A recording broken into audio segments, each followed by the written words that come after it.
rid of a lot of sounds in the background, but it also got rid of some of the high content. So I don't know. We shall see. Hello, horizontal people or VOD watchers. We got to restart the stream. A little background noise. No, there's no like. There's very okay. Let's compare it. So you can see where we are normally. So this is how it is normally, and then this is with the compressor and the EQ stuff. So it's a very big difference. But I'm not sure what the preference is, right? I feel like we're missing some high content, but I don't know. Yeah, so usually there's not. I guess that affects things too, the background sound. So I'm gonna put on the fireplace, and hopefully that does stuff. I might try to bring back some of the high contents. Let's see if I can't bring some of this back without botching it. And today we're gonna be doing not coding, but we're gonna be doing some assets. I already been doing some assets off stream. I've been working on a new level for the game. There's actually a few levels, but the one we're working on is called it's like a, I don't know. I have a song called like Mochi themed. I did like years ago back in high school, and I repurposed it for this game because I never used it for anything.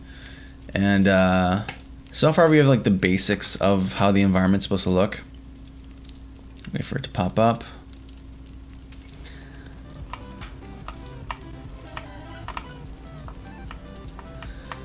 But now I want to actually start detailing a lot of the background stuff. If you look at the background, a lot of it's just like formless blobs.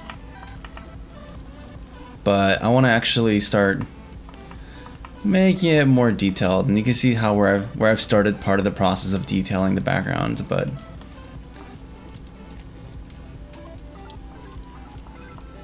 yeah, we're getting there. So I want to do this. We might implement some specific level stuff too, like a specific hazard for the level. But and maybe some particle effects for the vehicle, because I hate how static this looks. So there's a few things I want to do. I made the tile set today off stream. So yeah, hey, what's going on, Sasha? I got accepted into my school's master. Let's go. The cylinder. Oh, that's a long time ago, Sasha. We got rid of the cylinder a long time ago. There's been a lot of changes to the game. Yeah, Infinite Bamboo Island. Yeah, exactly. Yeah, the cylinder didn't work. Also, if you guys are curious, when I have levels that are not procedurally generated, this is how I design them. Like, this is how the game loads it in and generates the level. Because I did not want to generate my own file format for this. Super simple. And I have some other key types, but for my purposes, it's good enough. It achieves what I want to do. But yeah, I'm not gonna lie, dude. The cylinder was canned like a month or two ago.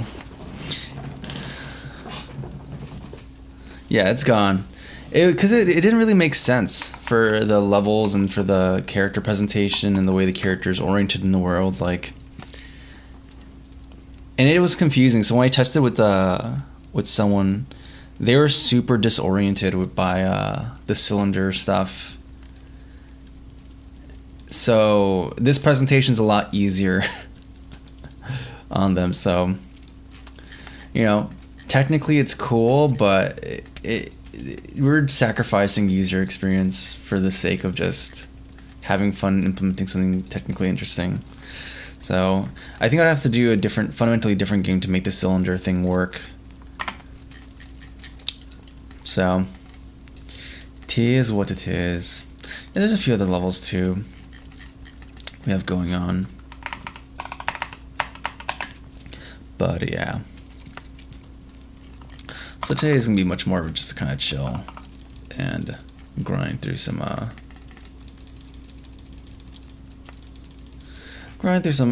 asset making.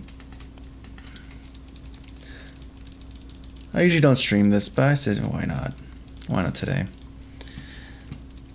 Do you get the bitmap and cast it to an array to generate the map? No, I'm not casting the bitmap. I'm just sampling the texture that Unity has. Because we already have a buffer that we have allocated, but the format of the buffer that we have allocated for the state of the level is not. It contains very fundamentally different information than the bitmap, so I can't just read the bitmap into an array and then cast it. But the next best thing is just sampling it and then setting the data in the actual arrays to what they need to be. Let's go on, Sajid.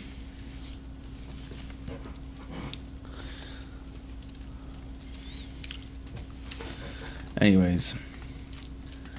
But yeah, so I have some ideas for the special hazards, 'cause I think every single level is going to have a special hazard. In the asteroid one, we have asteroids that are floating around the level that can collide with you. I think for this one, I want to have some falling leaves that oscillate on the X and Y, on the X axis, that you have to avoid. And the cool thing about not procedurally generating this level is that I have the freedom to like create an open void where that could happen. You know? So after you get through a section of like matching the curvature of the environment, you could then go into this open space where now you're focusing on avoiding these obstacles. And because it's like still deterministic, it's like, or not deterministic, it's like pre-made already. Subsequent playthroughs of it, you actually get better at it. So the full game isn't randomly generated. Some levels are, some levels aren't.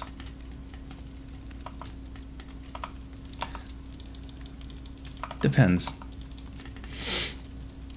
Still on the Codeberg. Might check the system out later. No, it's a private repository. Though what I do have, Sasha, and I'm not sure if you saw this, but I've been making an ASCII renderer, an ASCII game engine, and yesterday we started implementing lighting. So like, we have shaders in this ASCII game. So this is the lighting thing. Let me actually better illustrate this. I was gonna work on this today, but we'll do this. That's actually, yeah, because we're just testing the lighting system, but we're not gonna use a lit shader for this. This has no GPU rendering. This is all completely software rendered. Let me find where we create the object. Oh, here we go. So instead of standard lit, we're just gonna change it to standard. And we're also gonna go to the shader real quick, because I can't avoid coding. And we're gonna actually use this UV. Actually, Sasha, you've done some shader stuff, I imagine. So I think you're gonna recognize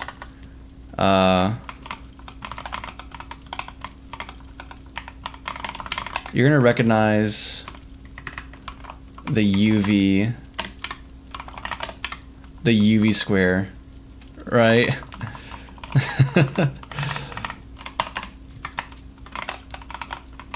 So we got that going, and then I can render, like, it's just this program is treated like a simple shader architecture, so I can just render this, right? But normal shader effects that are common in other applications, or like in, for example, HLSO in Unity, you can also do that here, and it's like kind of it's kind of sick. Let me see. I just did this though, and I did it without regard as to like how this is gonna be done. Hit UV.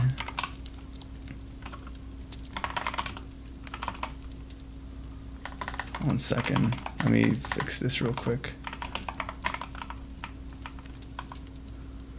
Or actually, no.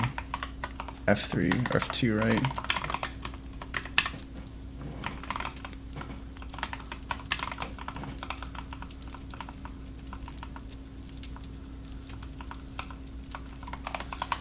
Right. Because this is like the X coordinate.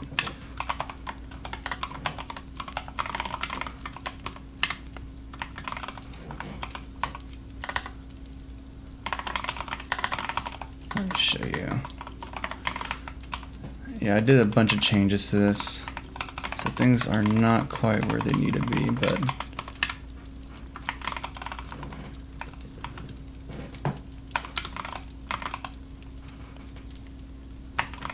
What?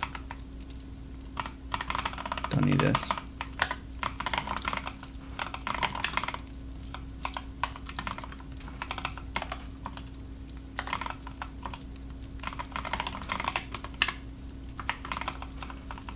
So these match up. This doesn't match up. Alright, cool. Well, it's not doing the thing. Man, we had it working before.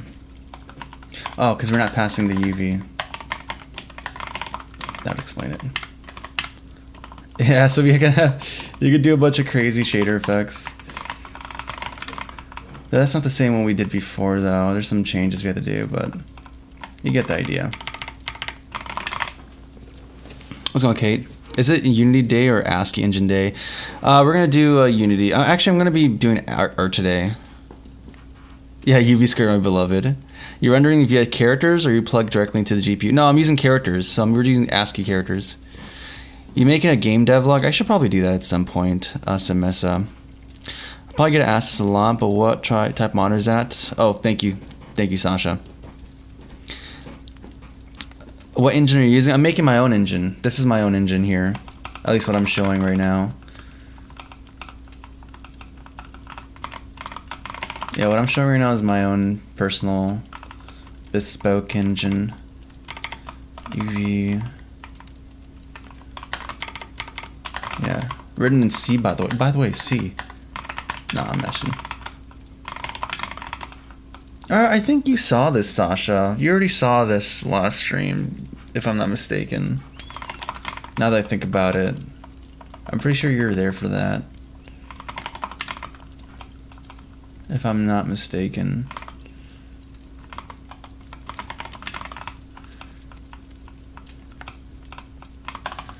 Yeah, and I need to do some stuff here. There's some edge case I need to cover, like clamping and whatnot. Either way, you get the idea.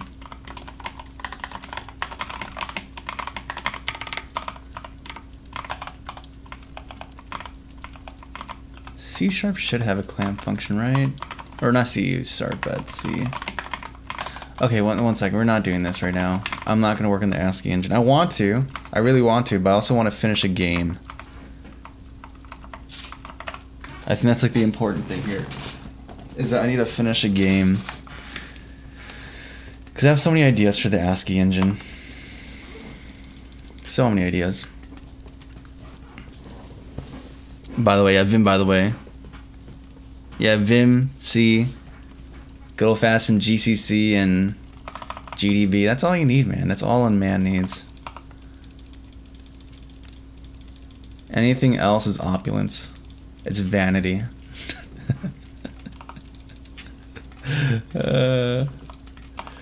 I'm not gonna lie to you, I've been having, like, I want it so badly just get cracking at the engine. But I have this game. I actually have multiple games in Unity that I need to finish. It's a bad habit to keep starting projects and stopping them. I believe I'm at like the maximum of like projects I can keep in my memory. And before I start the game console project,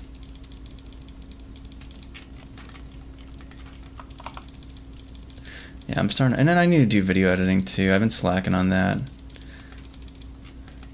I'm debating. I think I might actually like start allocating some some money to pay like an editor or something to just put shorts together, but I don't know. I like being in control of like how I'm presented and what I say. And I know there's like a video I edit and I'm like, if it was someone who's getting paid to do it, they would just send it because it's good enough, but I see it and I'm like, nah, I didn't cover that topic correctly, or I didn't describe the thing right, and I wouldn't feel comfortable just posting that as like a authoritative fact or something. I think if it was more like for entertainment value stuff, then that's fine, but when it comes to information, I want to be very stringent about it and be very picky, because there's already enough issues with misinformation. I don't want to contribute to like the propagation of bad information.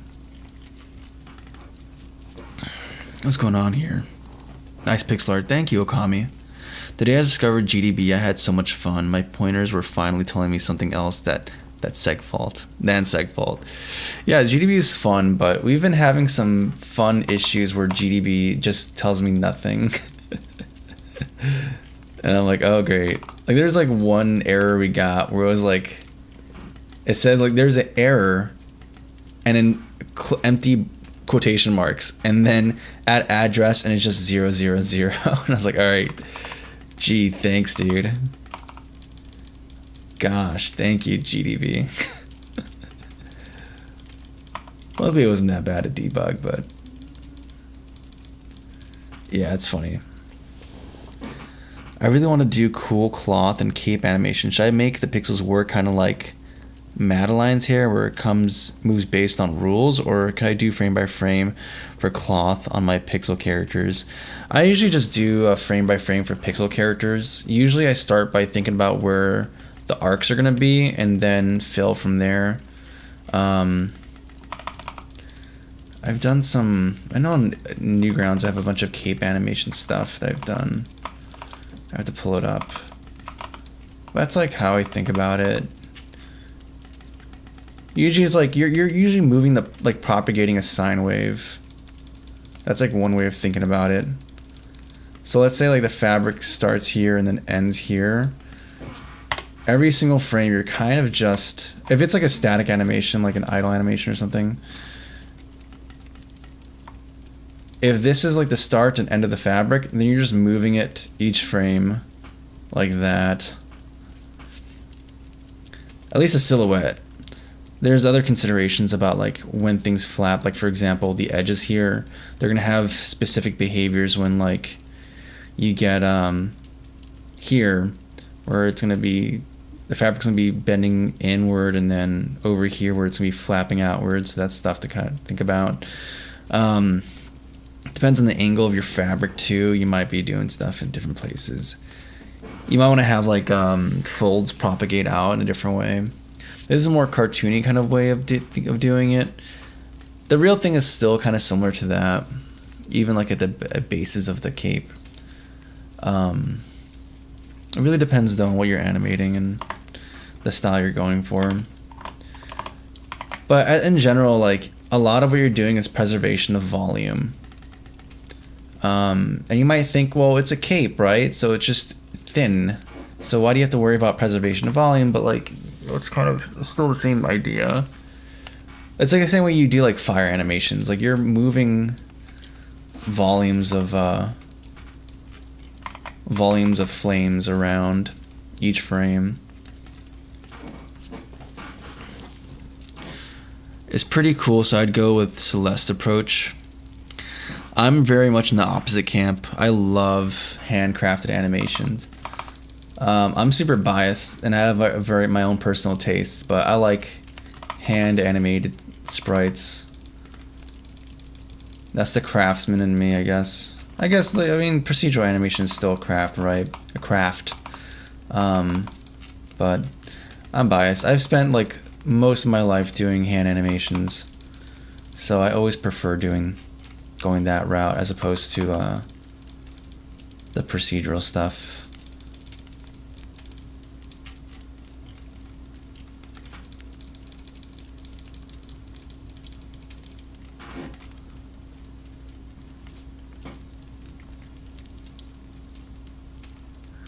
Thank you, Sasha. Yeah, that's my CRT. Yeah, it's just time. You just gotta spend some time in the saddle. That's how you get better at it. If you look at my art, you'll see like how I've improved like crazy throughout the years and how bad I started. Like all my stuff on Newgrounds, even since I was like a kid, are still there. So you can really see the growth I've gone through. Hey, what's going on, Chimera? Thank you. I appreciate it. I hope you're having a good night, Chimera. Wasn't sure if it was a real mag or just a modder built to look like one. No, it's a real CRT.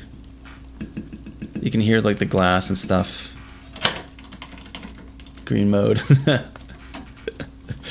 Actually, here's a better. Yeah, there's the proof that it's a real thing.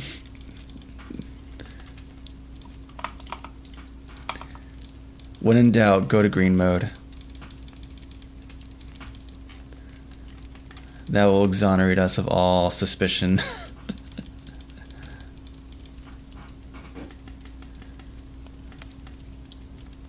Green mode, yeah. Behold. The green mode. Huzzah! We're just gonna do pixel art like this now. We're just gonna do pixel art like this. Let's see how good or... Wait a second. I can't see. There's like... These two colors are indistinguishable for me. Oh, that would be a terrible time trying to do art like that. Okay, never mind. We're not doing green mode for that.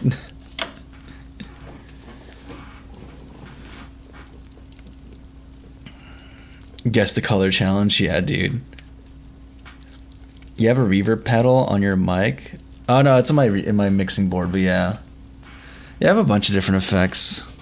There's like Hall, there's like rotor. I mean, I have like a bunch of effects available on my signal chain too, so we can go absolutely hog wild if you wanted to, but I like exercising discipline.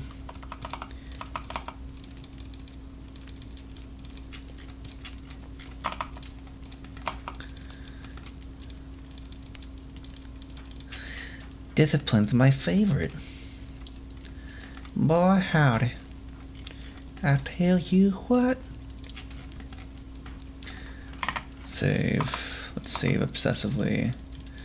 Because that's the big mistake I always make, is I don't save. Also, we need to do particle effects too. We'll see.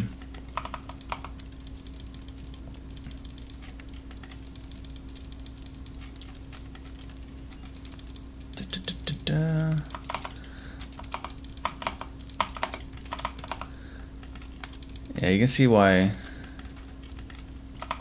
it takes a little minute to do this stuff.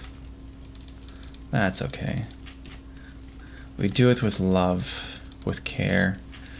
Even though I'm kind of desperate to just get this game done already and be free. Good or bad, have this game donezo's already. I also just can't ship something without at least feeling like it's quality or has quality in it. So, I don't know.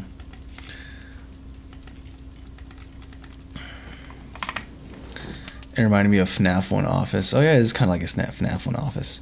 Beautiful CRT, must be nice to have that nostalgic on that screen. Yeah, it's great. It's nice having a CRT.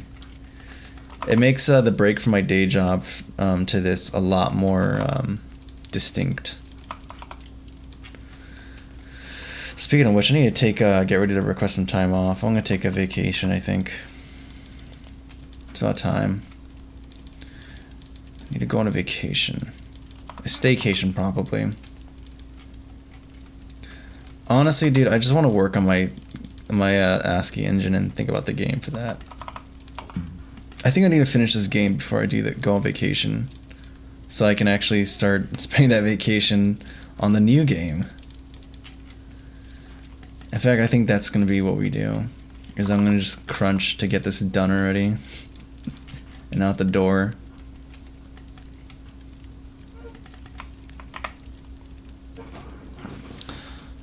I'd be very curious to see an art stream with green mode and see what colors end up being when it's all done. Well, you're gonna see, if I do that, you'd still see it, because keep in mind, green mode only affects the CRT, it doesn't affect the video output, so you guys are still gonna see the colors there. But I'm just gonna be out of the loop, unless I look to the side. But we'll fight the temptation to do that. We'll fight the urge. Alright, do I actually detail the whole thing? You know, I heard an interesting quote from like Penn and Teller. If you don't know, they're like a magician duo. They do magic shows and stuff like that. And I think it was something to the effect of like, the reason this magic works is because I forgot what was it. It was like, the reason it works is because no one will consider how hard we work to make the make the bit happen. Or it was like, no one would reasonably believe someone would put that amount of effort to make a trick happen, but they are willing to do that. It was something to that effect. And that's what I kind of think about. It's like, yeah, no one's gonna know, or no one's gonna consider the amount of work that has to go into making even just a simple background prop. But that's what makes it work, right? That's what makes it effective.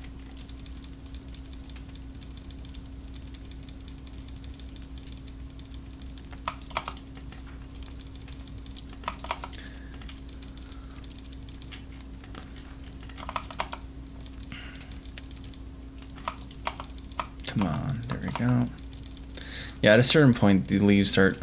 Every time I go through this process of making leaves, they start turning out like bananas. That's the way I think about it. Like, I'm like, does this leaf look like a banana, or does it look like a leaf? And if it doesn't look like a leaf, then we have to unbananify it. It's a very difficult question to answer. Probably not going to detail the whole thing. I think we're going to do areas of like of detail and then areas of like of emptiness. Because I think too much detail might be too overwhelming for players. I mean, it's a background prompt as well. You don't want to distract from the foreground elements, or for foreground elements. Pop. I didn't think it'd be so crazy. Yeah, shadows go really hard. They help a ton with making that definition. Yeah, light and shadows, man. That's like the whole game. I've been trying really hard to ignore these corner pieces that are missing, but I can't ignore them. I think I'm gonna have to actually modify the tile set and modify the code that does this so that we can actually select an appropriate part of the sprite sheet to have the corners look right. That bothers me too much, dude. It bothers me.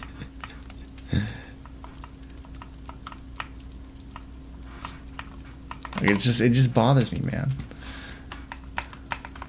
Also, I think these bamboo sticks need a little bit more pop to them, so I'm going to add another shade.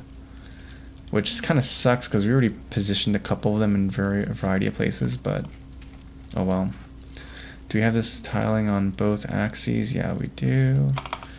Okay. I'm going to try to make this look a little bit 3D. A little bit 3D-ish.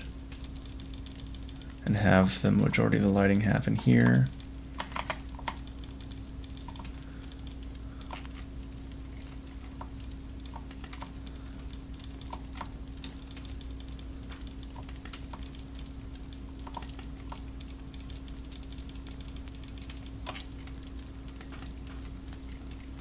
Yeah, just something a little extra.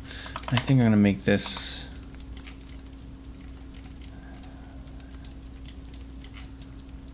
so like this line over here, if it was or had the same amount of light hitting it, would be this color, but because it's being hit by the is having a bit of specularity. We actually use this color, the mid tone is like or the bright tone is like the dark tone for this second color group. I don't know how to describe that. Like there's this like handoff that happens when it comes to color groups. And you do it like even in normal illustrative art. Also, we want to communicate that there's some volume here, so we're going to have this be offset a little bit, just so you can see that there's some curvature going on here. Splendid. What's going on, Jeffrey? Did you make that game? Yeah, I'm making that game. In fact, I streamed the entirety of making that game for the most part. Here. Code, everything, even some music. I'm still debating if I'm gonna make this open source and like give people access to the source code. What I might do is make the source code open source, but remove all the assets for the game. I think that's what I might do. Now you can see the code that makes the game work, but all the actual assets are not going to be there, so you can't just make a cheapo asset flip game.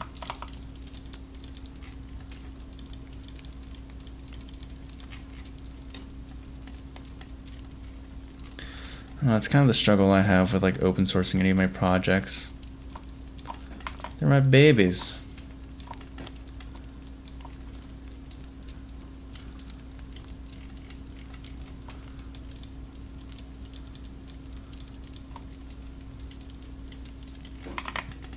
What's going on, Draco? And good night. Have fun, man. I'll be back. You have a good one, Lord Xon. Thanks for popping in. I hope to see you again. What I learned from my time with Magic was leave gaps in your behavior so they focus more on your person than that crap you're doing right under their nose. Yeah, that attention management's crazy.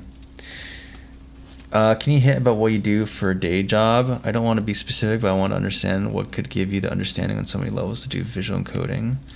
My day job has very little to do with visuals. I do programming for my day job. So yeah, I think, but most of these, like all the skills I have as far as, like my day job has been beneficial and helpful in me growing as a programmer, that's for sure. But all my art skills and music skills are just stuff I've developed outside of at least this job. And it's been mostly something I just spec'd into over time since middle school. I would say there's been different arcs in my life. I think most of my life I was focused on getting good at pixel art. And only recently in my life have I been doing programming and speccing into that skill tree. And then music's something I've been doing for a long time, and I've always enjoyed. And I've always had some intuition.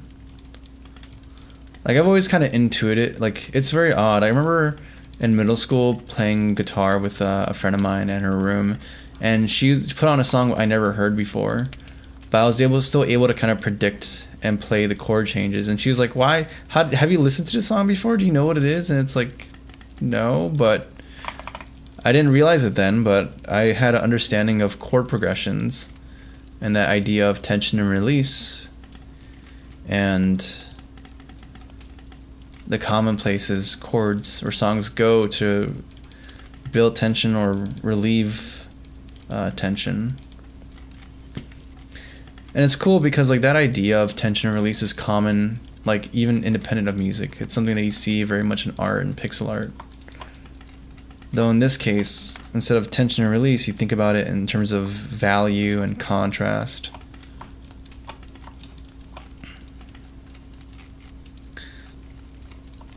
But yeah, if you see like the similarity between things, it makes learning about it much easier because then you have an analogy to bridge the knowledge gap, or not knowledge gap, but rather to help bring in your intuition from other fields, if that makes sense.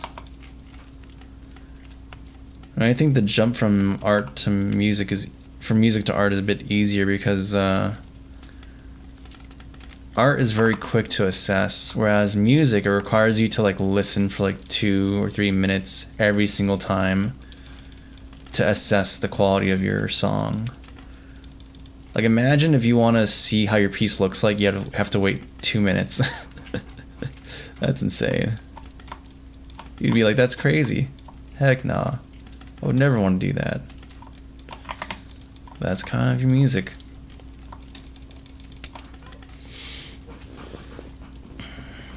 DC does coding for VR. Yeah, that's part of it. Happy working. Thank you, EXSAZ. At your current place, how about some little musical break later? I can do some musical break. I know you don't want to specify clearly. Yeah, I do. With all the AI vibe coding train at day-to-day work happens on my end too. Yeah, it's been very disheartening for me seeing that happen. I feel demotivated. Yeah, I can feel that too, man. You're not alone.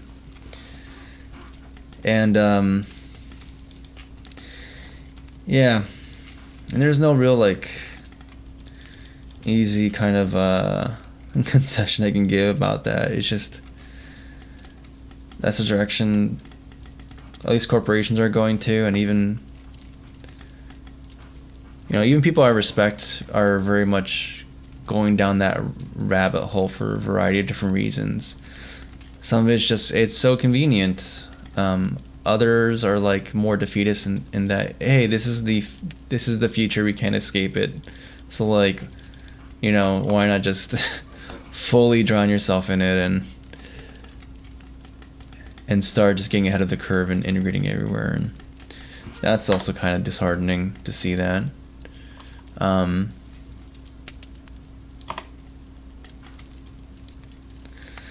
So you're not alone there, man.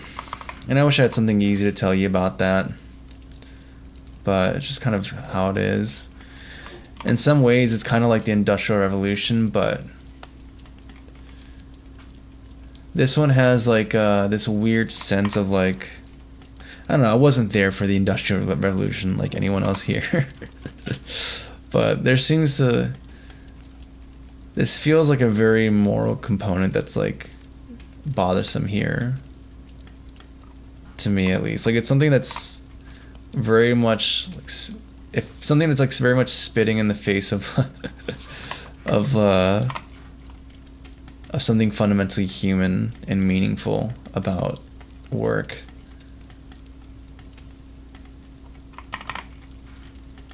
I don't mean to be a doomer here, guys. It's just that's been something that's very much on my mind lately.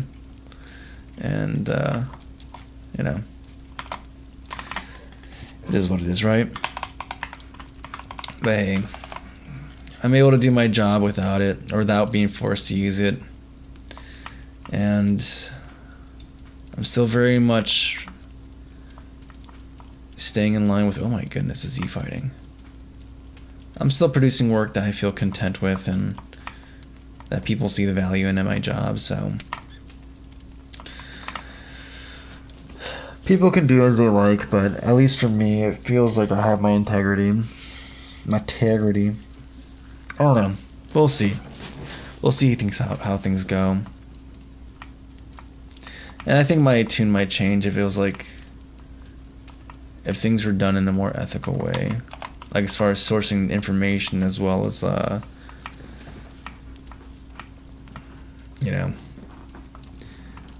if I'm not contributing to the building of a data center in someone's rural neighborhood, like that would be more amiable to that. But even then, there's some fundamental things. My relationship would not be like the Gastown Manifesto. Okay. Yeah, if you want to see something really demoralizing, just read that whole Gastown Manifesto, and it's just freaking terrible. Absolutely terrible. I have a cool Goft that I think I got from my dad because he's a pro guitarist, but I have the ability to just know if my song is not going to be right or what to add because I have a privilege of hearing things really well in my mind. Oh, gotcha. Yeah, I have that same thing. I mean, like, it's very interesting about when it comes to producing music or even art, right? And people focus on techniques and composition and stuff like that, but I think the most important thing is taste. Because you can look at an art piece and tell if you like it or not.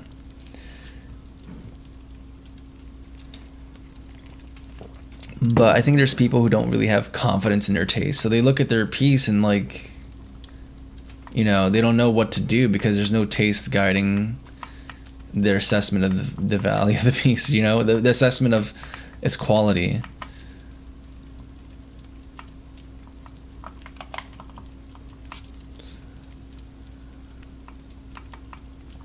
I'm gonna add some layers, I think. I'm gonna have some parts that have like bushes and stuff. Alright, let's continue on with the background a little bit more.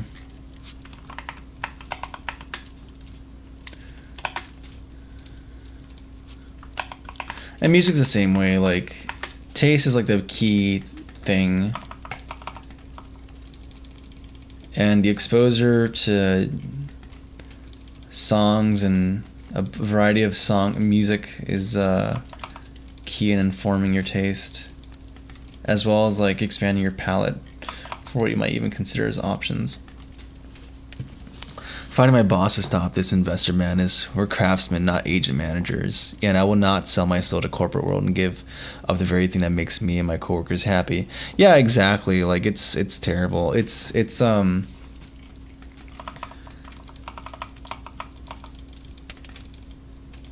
like the people who do this stuff well are the people who enjoy it for a craft, and it's like that push is being framed as like, oh, it's gonna make you more productive and all this stuff, but it's just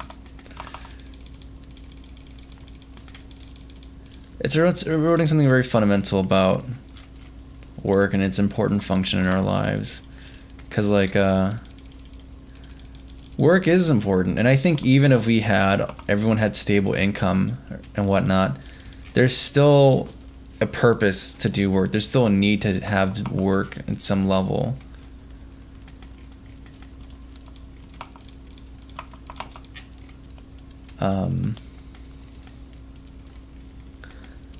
So to like remove the enjoyment and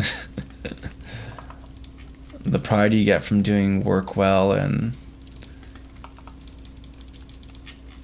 to remove a sense of ownership over your work, it's just there's something that's like evil about that just erodes at you.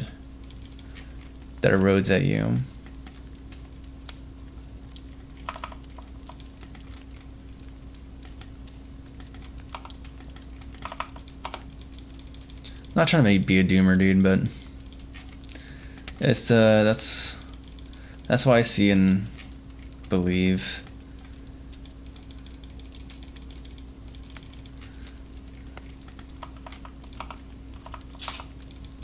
And then there's like there's a bunch of different arguments, like, oh, but you can use this to automate and implement stuff that you normally don't want to implement, right? But like, to me, that's like the issue of just way too easy gratification. Because you're getting something that you did not... I don't know, like you're getting something that you did not earn.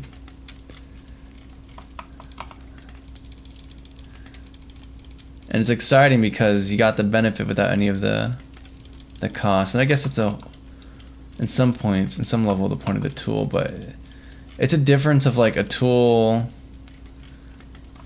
enabling you to do stuff versus a tool like versus something that's stealing, right? Because keep in mind, like, where's this data trained? Right, stolen stuff, right?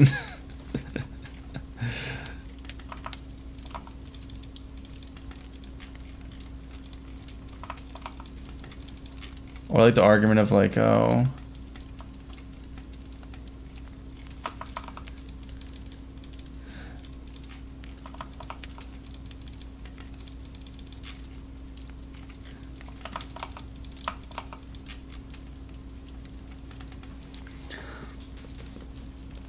how it is to you still get energy to do game development in your spare time after work. Well, I mean, I kind of need to. Ochi Orbus. Yeah, we had a conversation about your name before. Like, I don't have to, but like, this is exciting and fun for me. And I get to implement things in a way that makes sense to me, and I get to have like projects that I have like full ownership of, and because of that I can express or explore or do different things that I can't do at my day job. And it's like a breath of fresh air for me. Not to say that I hate my day job, I like my day job, and I get to do some cool stuff there, and I think I do some things that are actually of social utility. But with the stuff that keeps rising up, like we're discussing, more and more, my personal projects are where I actually grow as a developer. It's where I actually get a lot of the, that's where I subsidize my knowledge, and I don't think I would be nearly at the level I am at work have I not been working on my own personal projects. And this stuff is super exciting to me.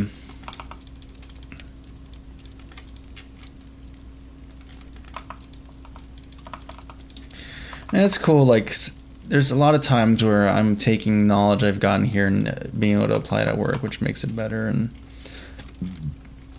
work's ain't bad, because even though there's like a push to do this stuff, and I'm so tired of hearing about AI this, AI that, and all this stuff there, like, at the very least, I'm not being required to use it. I'm not being forced to do it.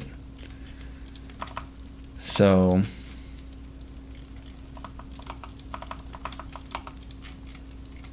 and I've tested it out before, because there's a point where I was like, okay, I might as well actually give this a test and understand what's going on here and how this works. But yeah, there's just something that feels very much wrong about it for me.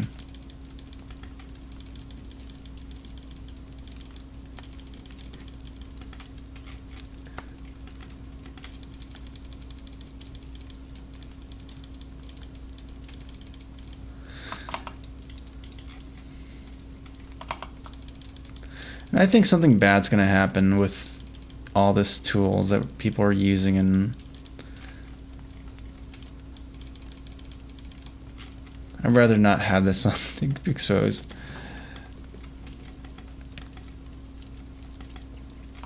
Okay, so we have some things here.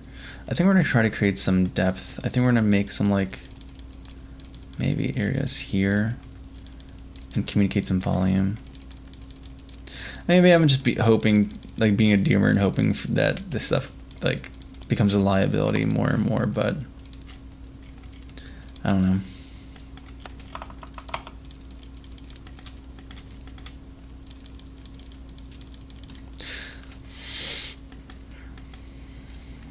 Art stream, yeah, we're doing some art. And not creative. It's not creative. And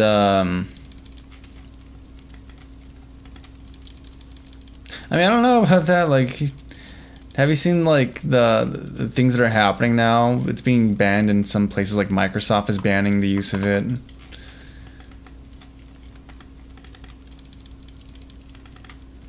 And then Nvidia's starting to pivot back to gaming, it seems like. So I wonder what's going on with that, huh? It provides utility, but it's like there's like so many fundamental issues about it, and I think some of this stuff is only gonna.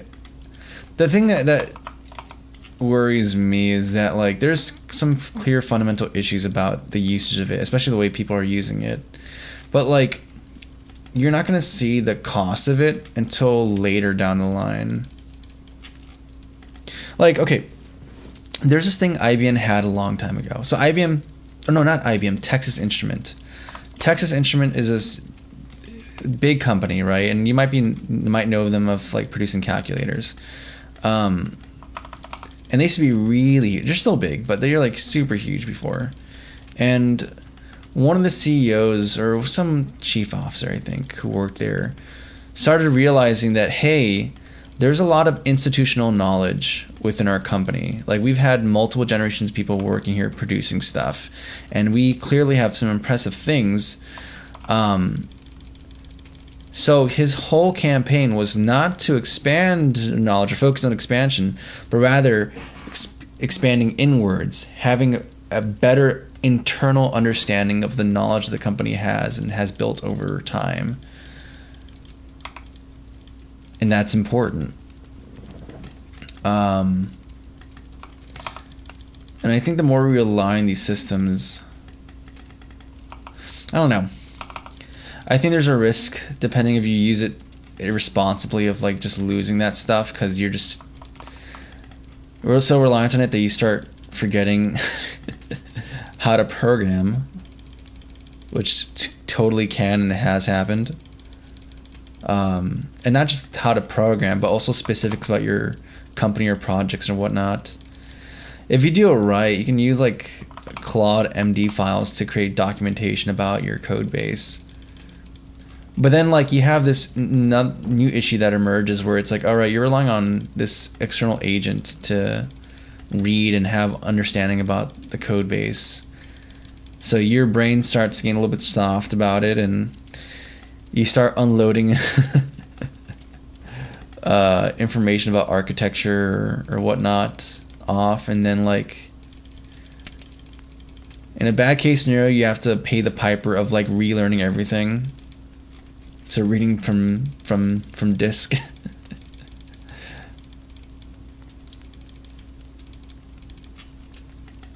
I don't know. Worst case scenario is like some crucial nuances about things just get lost.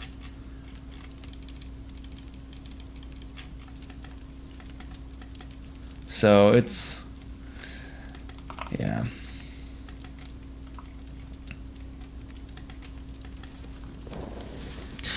Was off the chart. Yeah, 100%. What's going on, my Muai? How you doing today? Yeah, but like cognitive data is such a huge thing. I encountered that a bunch when I started testing using it, where like I use it to develop some tools, and then cool, the tools work, right? Or they appear to work. But then like, how do you know that they work? Well, you can try inspecting the results it generates, but if you don't have the results already done beforehand, then how do you validate it? Well, you can either go through the code or go through the thing manually, and if you go through it manually, it defeats the whole purpose of it. You can have it write unit tests, but then it's like asking, like, I don't know. It's that whole case of, yep, I've investigated myself and I found myself innocent. Like, sure, you can spin up another instance, but like, how reliable is that? So you end up having to just read the code that was generated, and then you pay the piper for the cognitive debt. And then the whole purpose of having it generate something gets defeated because now you had to learn, you had to pay the price, the knowledge price that you're trying to avoid in the first place. So it's like, yeah, it's worrisome.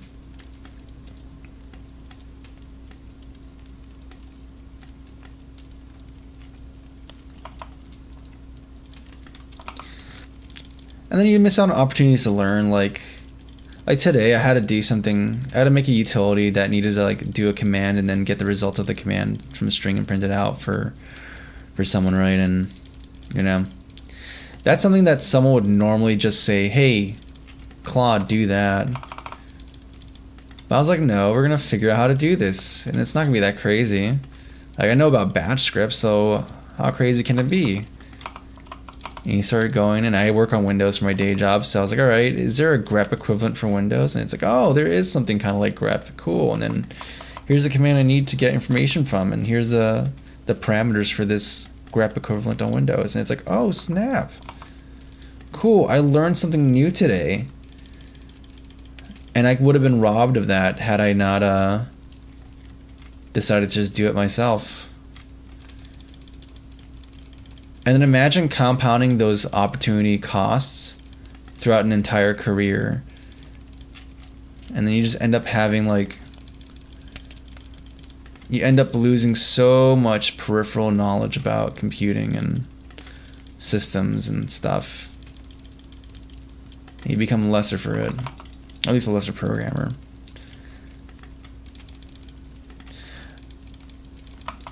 I don't think there's anything wrong with being average, right?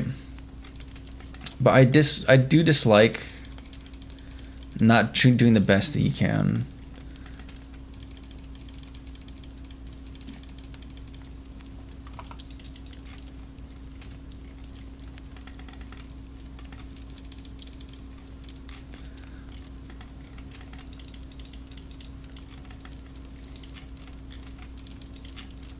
I don't know.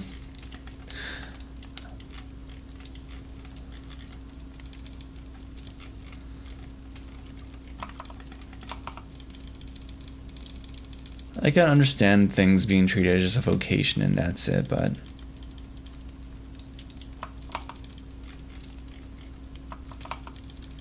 I don't know. Let me catch up in chat real quick. Peak, what's going on? You know what funny? Some people have AI. Oh yeah, the AI girlfriend boyfriend stuff meme. It's not a problem. Yeah, it's a very terrible thing. Like this stuff is like leading to a societal collapse in some levels. Like we've already been on track for that for a variety of reasons, but yeah, that's a whole different can of worms. Like, gosh, man, there's Reddits for that kind of stuff, and it's like it's like, it's sad, but it's also revealing, right? Of a bunch of different things.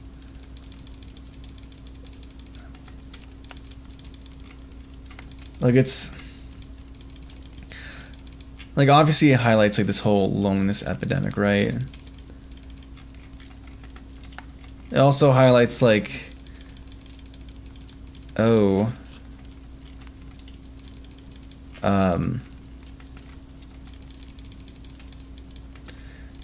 how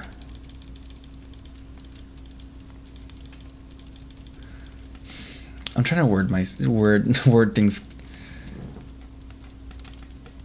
correctly or carefully.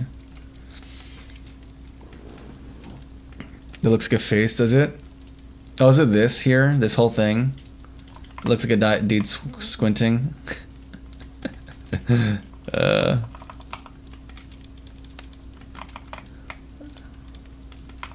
me do some like woods and stuff like that here.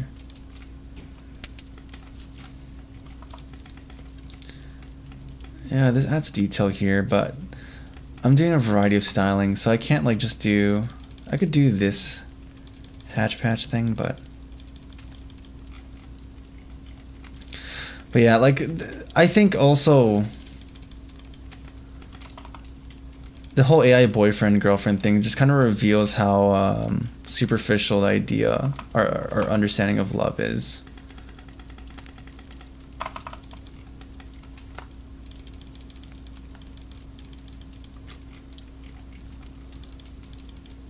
But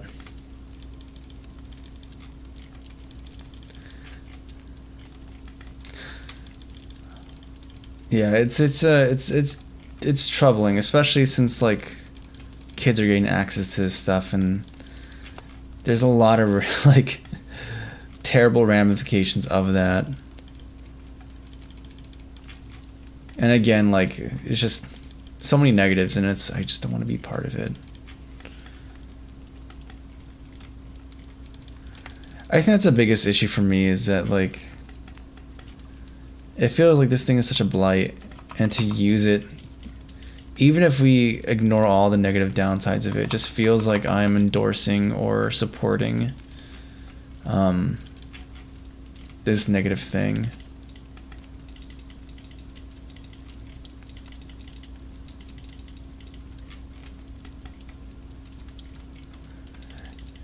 And here's the thing, like, you can inspect anything and find something bad about it, right? Like the smartphones we have in our pockets, key components and elements for that are sourced in unethical ways. Like that's just you'll search it up and you'll find it. So like there's a part of this that is, if I'm gonna be like transparent, right, or very honest, like there's probably a part of this outrage that's very much just due to the fact of how close it is to home. On the other hand, though, it's like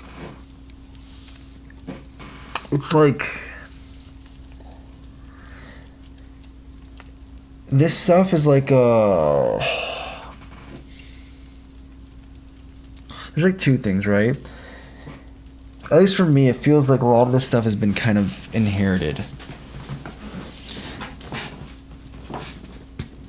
Whereas this is a new thing that's greatly emerging, and unlike things that are established like, you know, mobile phones and computers, that there's still like something we can do, or that we have some impact in terms of trajectory or velocity, or at least reception of this stuff, right?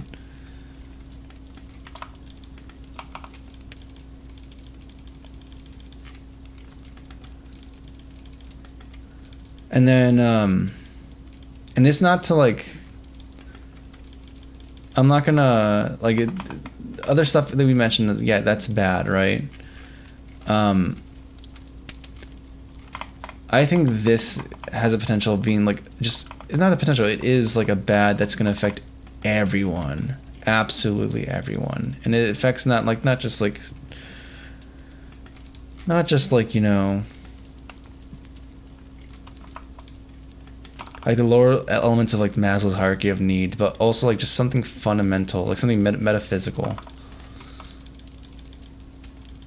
But I'd have to think a little bit more about this stuff, which is an odd thing to say since I get like everyone here has been surrounded by it, but I think there's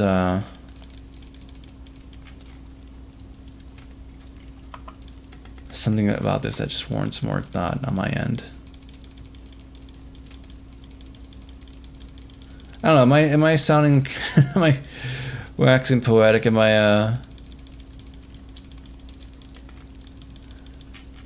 I don't know.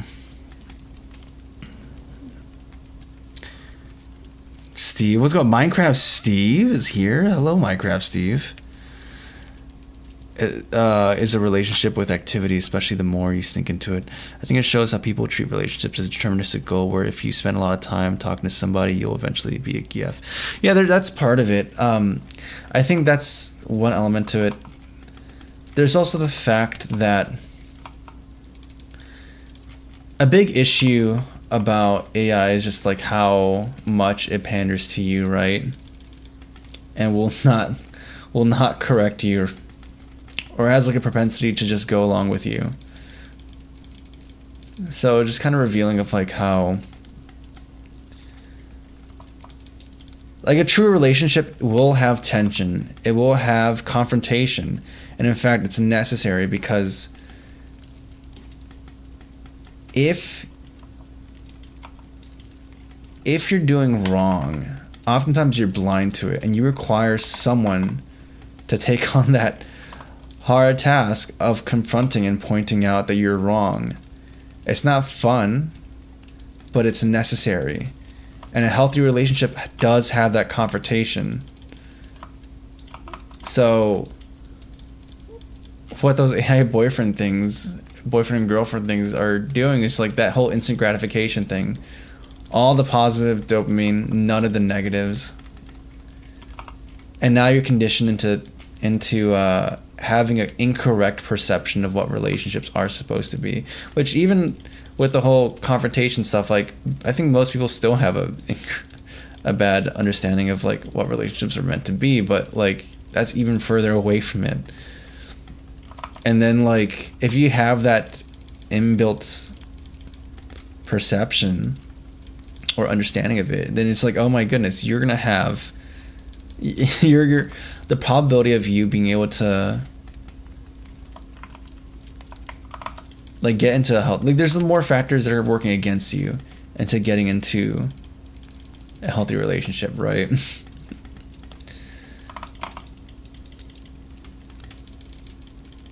Ah, man. Anyways. Trees, right, guys? Beautiful, fun little trees. Happy trees, right? That's what you're doing, guys? Happy trees? Yep, lots of happy trees. Lots of happy trees. Gosh, I love me some happy trees. I'm gonna save this as is. I think that should be... It's not quite right. It's a bit inconsistent in certain parts, but, like... I think where the diffuse is happening here, I'm gonna have these a bit more fused together so that this feels less jarring. The separation, like only the dark side, the parts that have like less diffuse should have more of these shadows encroach in there.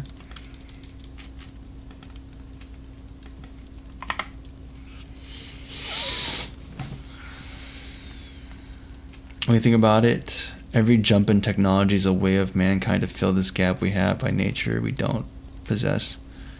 Transgenerational knowledge, internet and recent discoveries are bringing. The gap we have with other species that are able to pass down knowledge via their DNA. Yeah.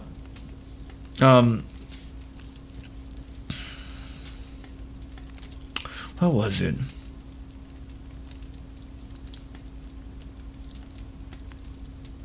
There was a thing, just like a book.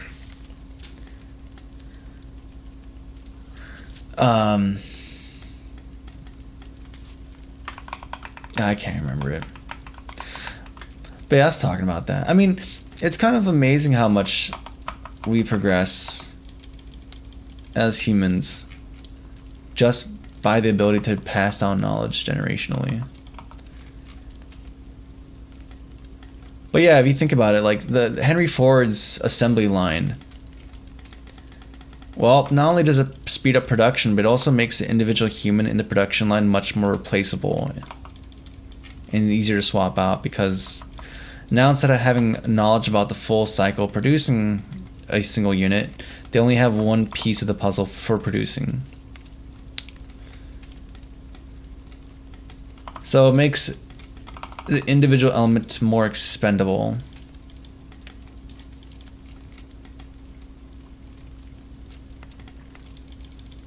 And by extension, makes that cost of passing knowledge smaller.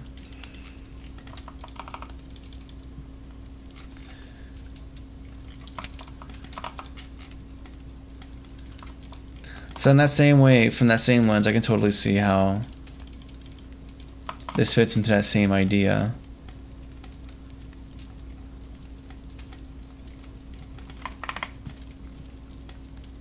How's it going, Kai? It's good to see you. I'm glad to see you again, man. It's been going good, man. Bunch of different projects. Doing some art today. And then hopefully get this game finally done eventually at some point.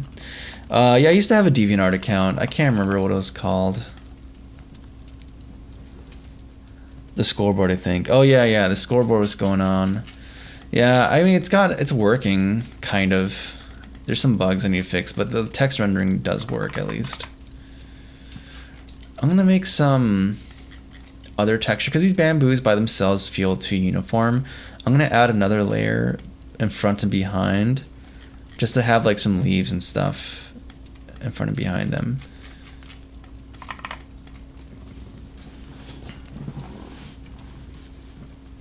Yeah, did you find something, Ochio? Or Ochi?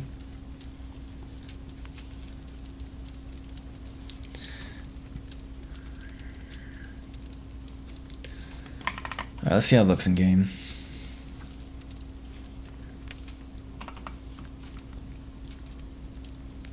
But yeah.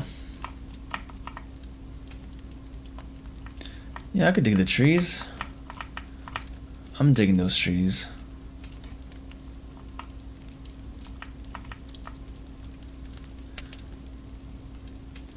I almost feel inclined to make the slopes, the corners slanted and slopes instead, but the hitbox is still going to be the same, so people are going to think they have more clearance than they actually do, which is going to be a bad thing.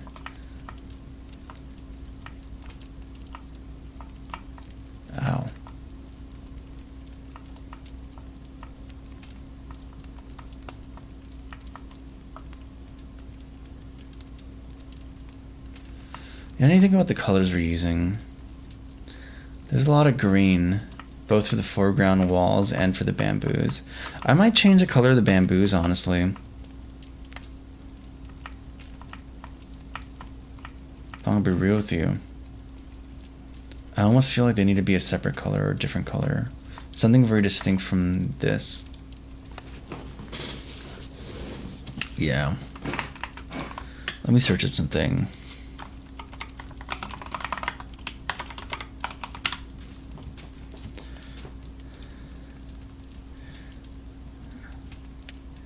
I want to see if they have... I know there's different color bamboo.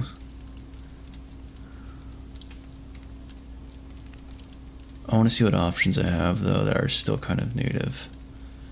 I guess I can make it more brown. Gotta add new colors to it, too. Yeah, I'm gonna give that a try, actually. We'll give that a try. Very Terraria, like, yeah. Honestly, like, this whole tile map system I built for this game really makes me want to make a 2D platformer. Like, this level generator and this tile system and everything, like, I can totally make a 2D platformer. A procedurally generated 2D platformer. Like, that'd be super fun to do. And alas, I'm using it on on this game. On this infinite mobile runner. Oh, brother. Like, we've made so much cool stuff in this game, and it's like, I don't know, it's like for something that's kind of dumb, I'm gonna be honest with you, but hey, we gotta get it done. We're already here. I'm not gonna pivot again. Just get the game done, and then we can do some new cool stuff in my new cool game engine. The 50th whatever stuff version I've created.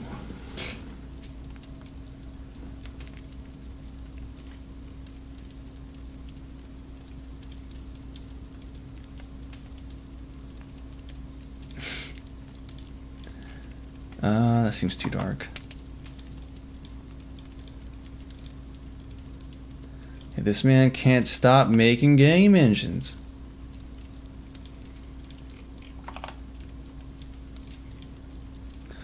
What can I do? I got a sickness. And the only cure is more engines.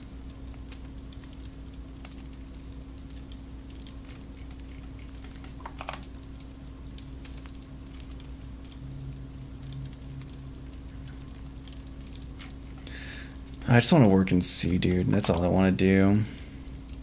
And I want to be free of Unity. That's all a gamer wants to do. This color feels a little too bright. I think I want to lower down the... I mean, like, we'll just... Yeah, it feels too bright to me. Maybe I'll bring this back down a little bit.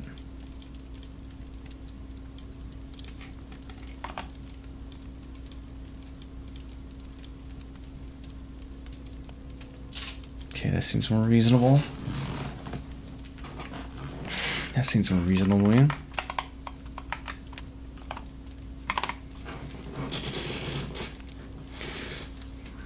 What's going on, K9? Do you want to make your money out of your games? At some point, honestly, like, this channel, I haven't made it monetized, and I don't intend to, and I don't want to do a Patreon or anything like that. Maybe eventually one day I'll do it, but, like, I don't want to be paid for nothing, right? So this game is supposed to be something of like a, if people want to support me, there's a game you can purchase, and at least you'll get a game, and maybe the source code along with it or something too.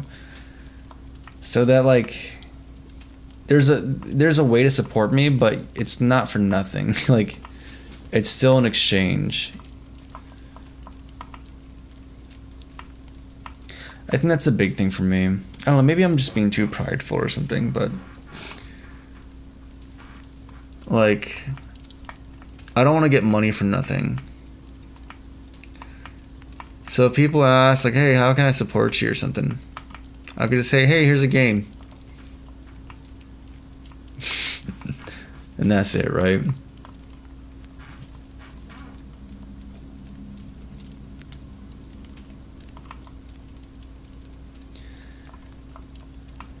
Yeah, maybe I'm wrong or crazy. I know a lot of people who, like, if they were in my position when this channel was blowing up like crazy a bunch of months ago, like, they would have 100% done it, but I just couldn't do it.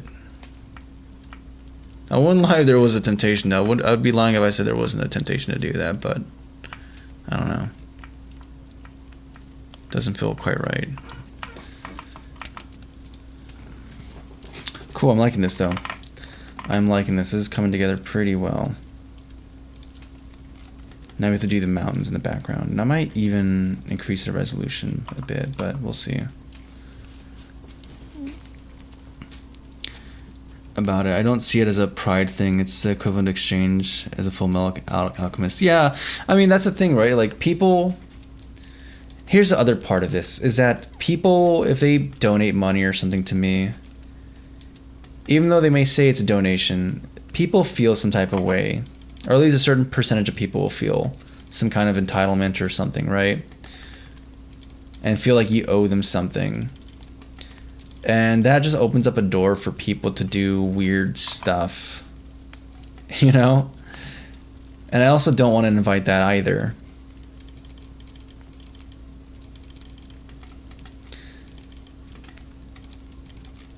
So I don't want to have people have the impression that they own me or something, you know? Everything I produce is just for the love of the game, man. And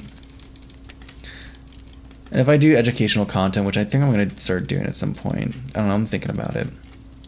I'm thinking about how I'm going to plan lessons, but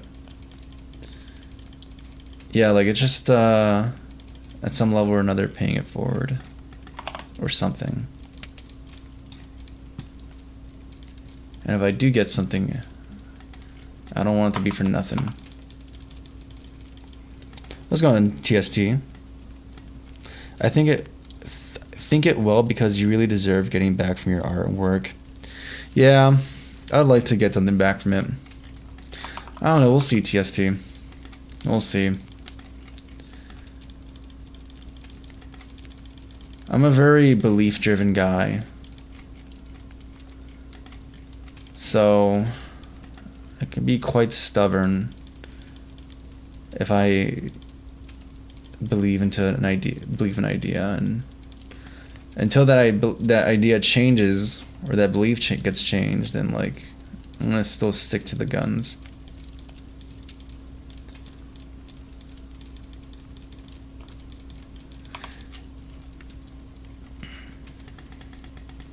Yeah, especially because back then, like, even with me not charging or doing any stuff, I still got a bunch of very, let's say, interesting people in my DMs, and some things that were kind of very uncomfortable for me. And I can only imagine how that would escalate if, like, had I accepted money from them.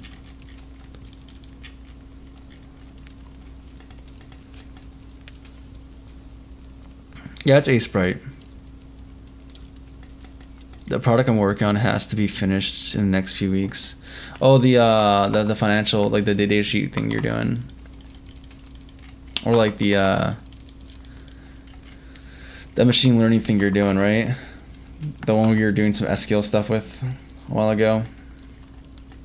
Not a while ago, pretty recently.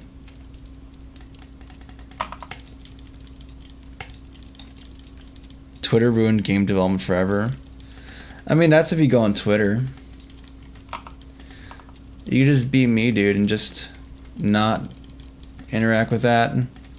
Honestly, not interact with anything. Like, it's kind of bad and good. I'm very isolated. Like, I don't really interact with any, like, the game development community whatsoever at all. The only kind of interaction I have is these streams where I just go live and I show you the process of working on stuff, but I'm just like not part of it.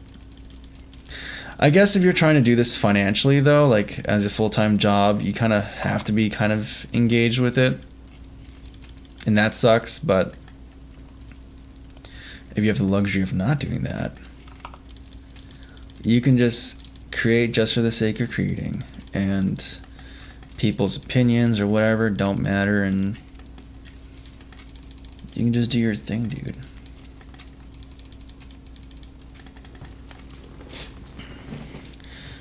Takes like 70 hours to train. Jeez, dude, that's insane.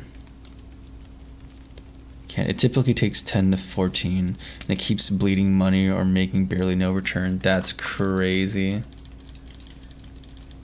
And when do you need to get this done by? Yeah, no pressure whatsoever, right? Yeah, dude, no pressure. No pressure at all. This green needs to be more blue. Let's hue shift a little bit. And then we're gonna do some highlights that are like yellow.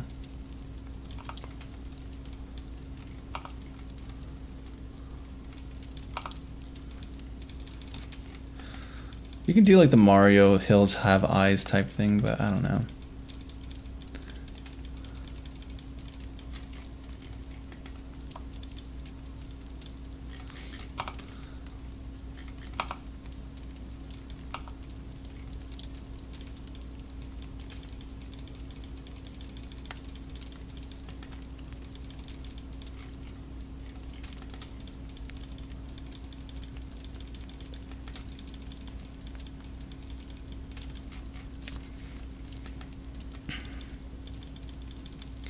Yeah, I think I'm gonna take a. I for sure need to take a holiday and just get this game done did already.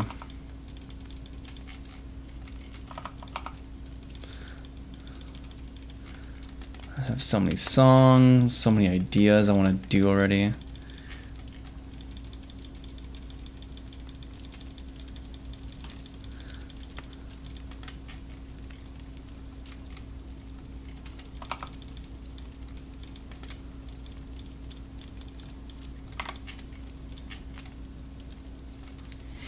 Let's see. Oh, the 23rd? Oh my goodness. That is crazy, Kate. I'm not sure how you're going to do it, but that's... Hey, man. This is your defining moment, right? This is your do or die. This is where you either become the hero or, you know... or a tragic origin. I don't know. But you're a smart cookie, Kate. So if someone can do it, I believe you can do it. Depends on the real focus you have on something, whether you do it for yourself or for art or for others. Yeah, exactly.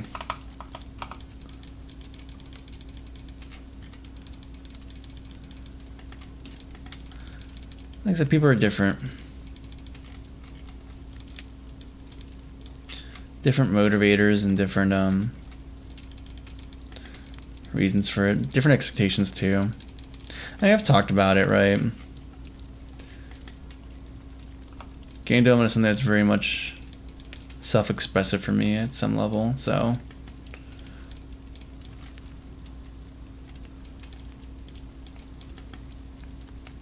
monetizing is something that's careful, and the expectations I put on it, I'm very careful about it because I don't want it to be something I grow to hate. Or something that becomes a source of stress. Well, this one's kind of becoming kind of a source of stress, but not really. It's a source of stress because I just want to get it done, and I want to work on other stuff. It's not a source of stress of, oh, this needs to be a commercial hit or something, or... I don't know.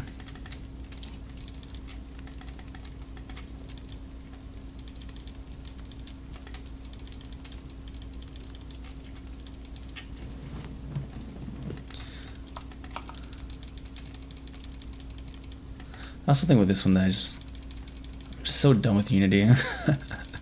I'm just so done.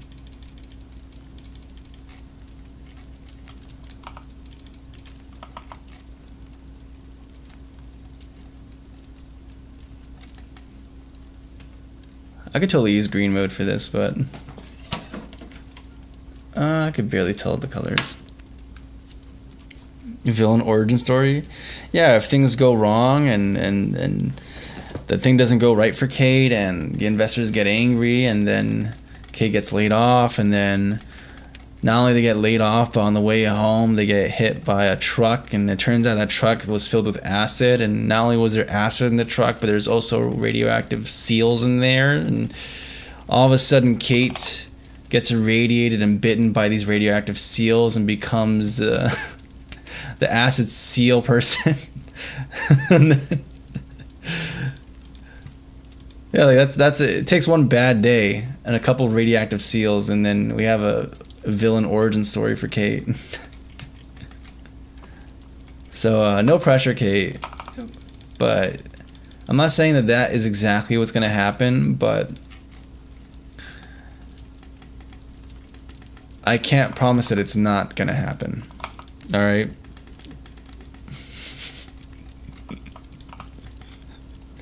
Sounds like fun. Yeah, honestly, maybe being seal person is like a better fate than working in corporate America.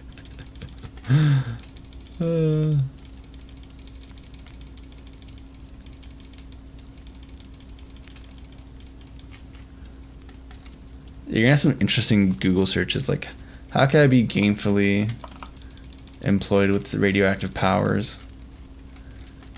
How can I provide for myself and my family when I'm a walking Chernobyl?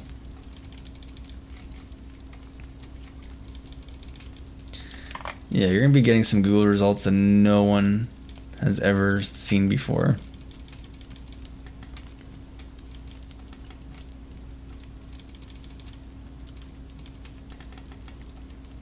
Impressed. Yeah, what's going on, Runtime Ranger? No pressure, only the fate of the world is in your hands, nothing more. Become a nuclear power plant. Yep. I think that would be your fate. Actually, that would be the way you get gainful employment with while being radioactive.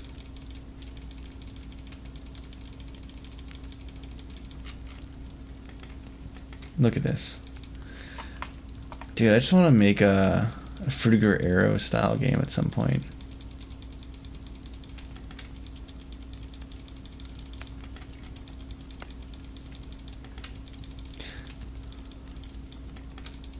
Let's see how my engine turns out, the ASCII engine. It looks very promising so far, though. I'm very happy with how the engine's progressed in such a short amount of time. Like, what, in 3 streams we have the object, we have the simple ray collision test stuff happening for the camera, ray tracing. We have the shader architecture set up. The shader and shader uniform data architecture setup. We have texture rendering on ASCII representation, that's working.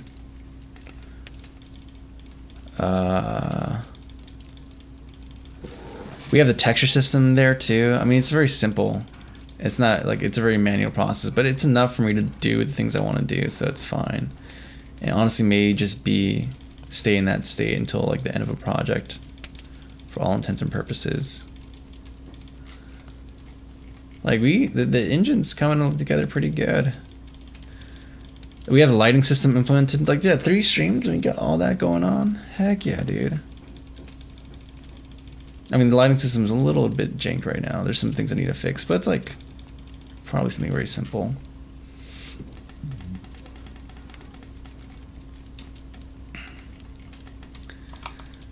And then after that, I need to start thinking about application logic and start making an editor. Or at least design. I need to start designing the editor first of all. Or actually better yet, I should probably design what kind of game I'm going to make first and then make the editor for it. But I know there's some basic assumptions I'm going to have. Like, yes, it's going to be a top-down RPG, I think.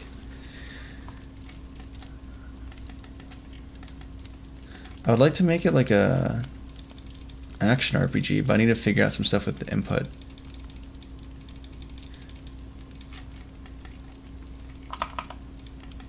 And then what else is there?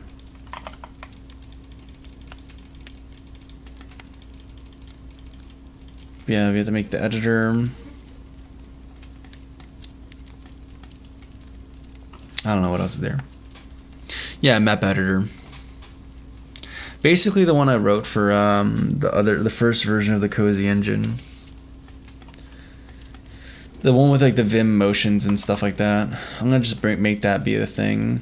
I'm just gonna add something more robust so you can like select entities and then choose from there. But yeah, there's that. It's cool doing a text-based editor because like, or text-based rendering, because then I can just have characters. Like I can just literally print the text on screen as is, and it's like readable. So it's like super simple. And I can treat it like a forward rendered thing, so I can just create the object and render it, and it's fine. And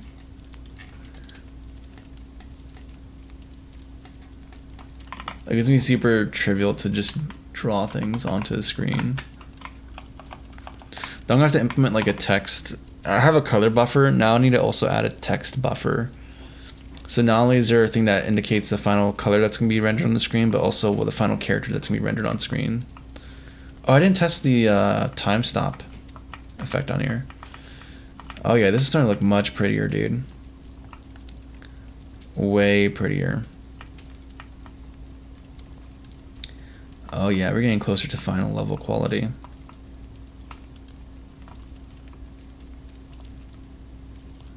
Very nice.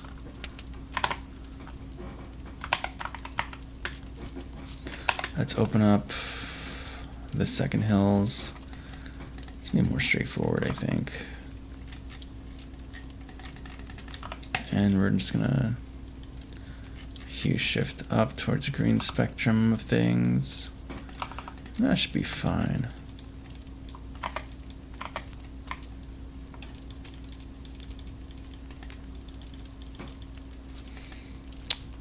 You also broke the record, the best record of return. Let's go, dude. It's breaking 55% accuracy. Let's go, Kate. From Game these are Roblox devs. Yeah, it's kind of crazy. That's like there's a Roblox dev who pops in here, which is like it's odd. It's very, very odd.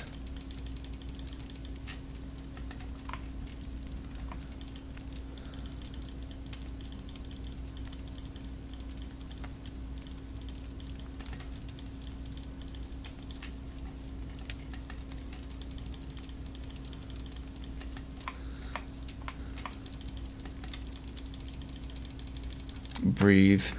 Thank you. Oh, that's auto translation. It's an odd thing though.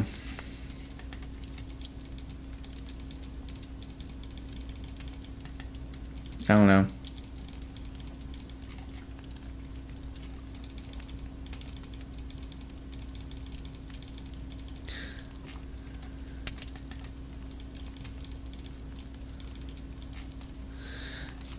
I need to like, I'm trying not to be.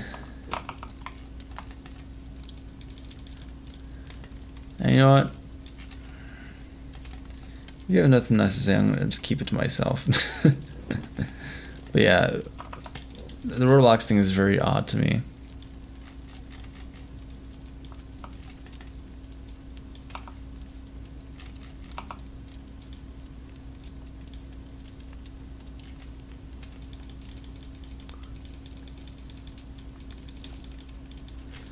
But people have done some crazy stuff there, I guess.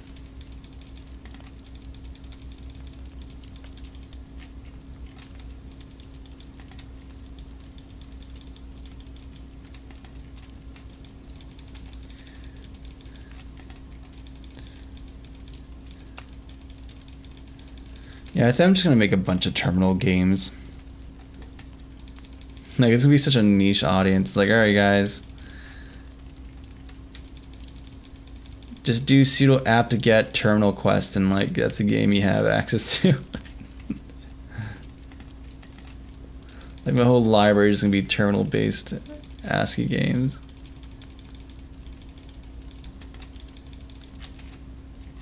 I don't know, but that'd be kind of sick. Like, I'm not sure. I haven't checked. I haven't done research or market research on this, but it's like, dude, how far have people pushed this? Like, I've seen people use ASCII aesthetics, but it's still like, you know, geometry-based rendering and whatnot, and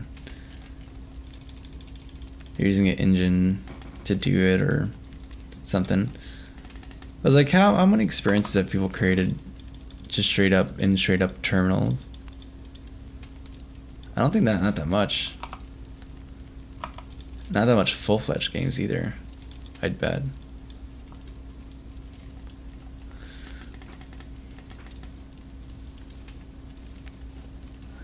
Windows user would have to use WSL. I have to think about that. I think there's a way to make it work without WSL. In fact, I should. I have to test. I guess CMD. Like, either that or they have to use a custom terminal that supports the different features that these, like, things like Westterm have. Because some of the ANSI escape codes I'm using, like, I don't think it's guaranteed that every single terminal has it, and Windows for sure probably doesn't support it. But I have to test it out. I guess the real issue is I would have to download a Windows... I have to get like a Windows machine at some point. I'll probably go in the used market and find some crappy laptop that's using Windows to test this with. That'd be like the only way I would dare using Windows or purchasing a new Windows product.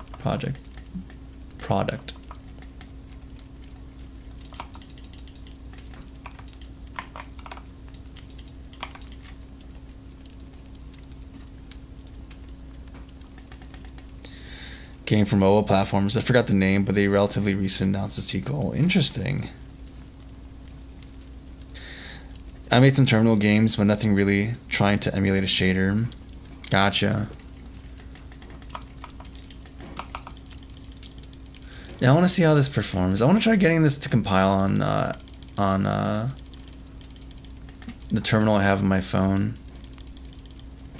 I forgot what it was called, but there's one for it. There's some. I tried compiling Rivendun on it and it didn't work. But I think there's some platform dependencies that just don't exist, so I might do a special compilation for Android and whatnot, which is okay. It's fine.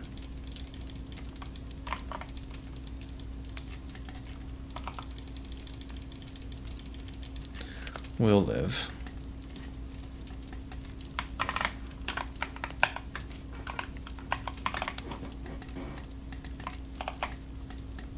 Okay, I think about the sky too. I have to think about that. I canceled it, made some few changes. Now the model trains in 22 hours instead. Oh, that's blazingly fast. It's basically instant, dude. Basically instant. I still remember that game, the Discord game idea I had, where it's like it's a game that prints the state of the world as a Discord message, and the game clock tick was me like once every hour or something, or 30 minutes. I was like, yeah, that's crazy fast, right? A whole 24 frames per day. What a blindingly fast game. Yeah, this is starting to look nicer. More pleasant for sure.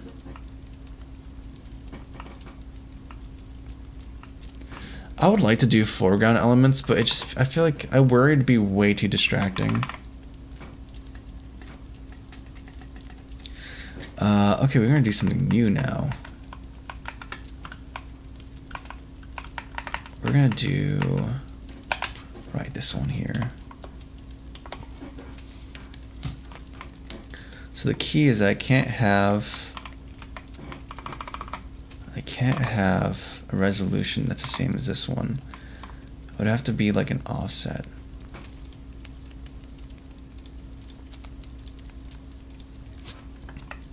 So I would need to do like a canvas size of 512 by 512.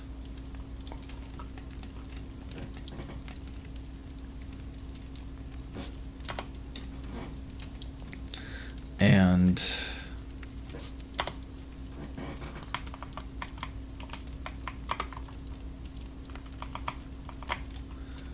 canvas size 512 by 512.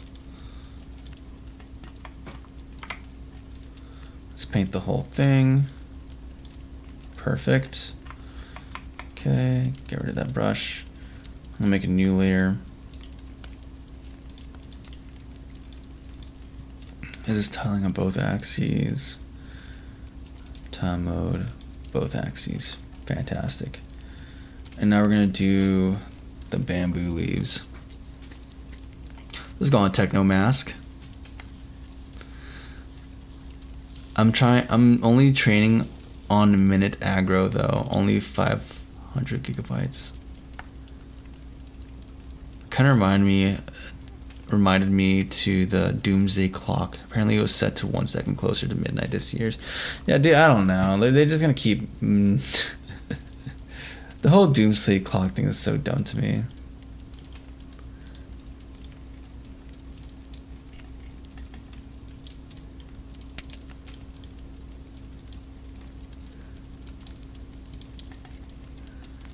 I know it's not a 100% arbitrary thing, but like at the same time, it's just.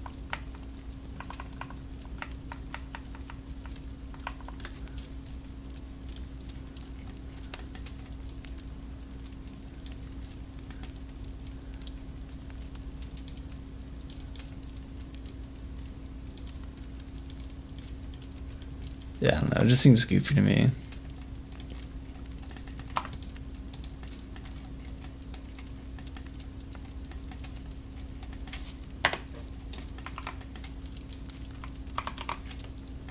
Where is it being pasted? Oh, there you are.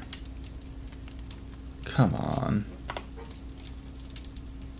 Why is selecting always so stupid? Okay. Nope. And you always get pasted somewhere random. Why? Why can't you just be normal? Why doesn't... Oh my goodness. Aseprite, you're killing me. The size of this, I'm already starting to kind of regret this. I should have used a painting brush. I found the name of the ASCII game. It's called Story Story RPG. Let me check this out.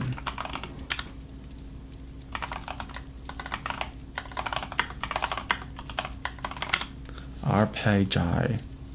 Oh, Stone Story RPG, my bad. Oh, I've seen this. Yeah. Yeah, they had a YouTube trailer. Yeah, that's cool. But this is still doing the thing where it's like not... Or am I missing? No, actually...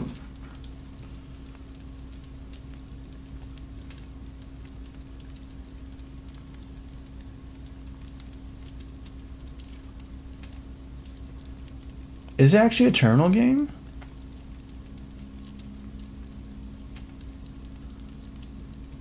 It actually looks like it.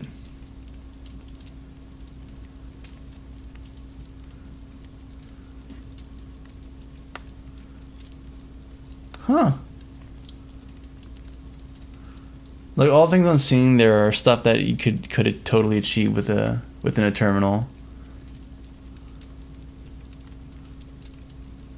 Yeah, that's pretty sick. At least like the presentation, the animations and stuff. Oh wow.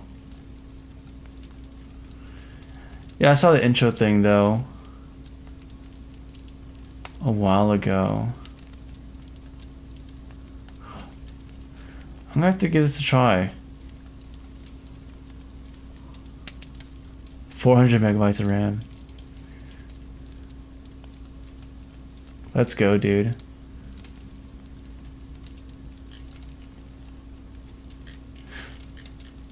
No, I'm curious. I want to see. This looks cool, though. Really sick.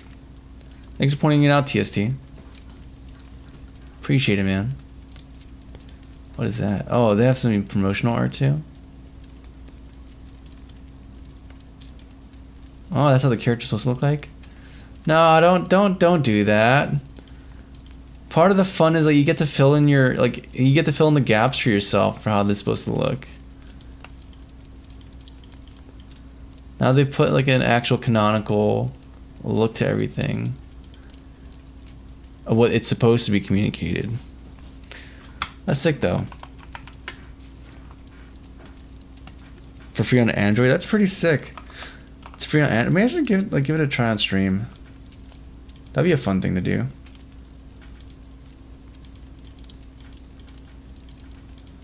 Is it like an APK or do you have to run it in a terminal? That's pretty sick, dude. We have to do layers of this. I'm sorry, what? Why is this not?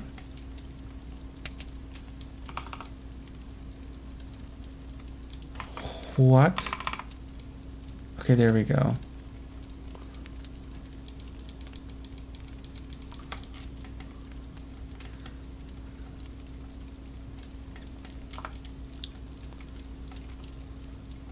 I think I'm gonna do like a detailed leaf and then stamp it around or something. APK or from Google or other stores. Gotcha, okay.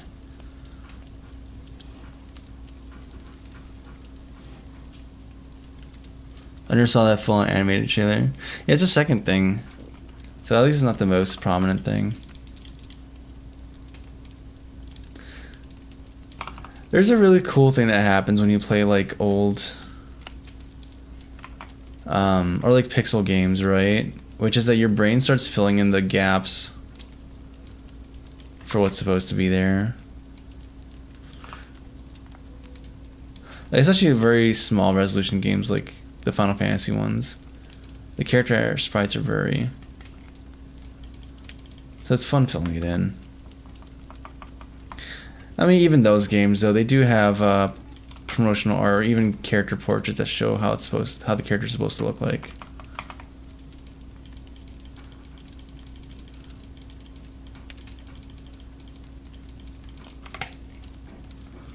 There's some that don't have that, and it's pretty cool to kind of like have this weird ethereal control over like what you perceive the character to be.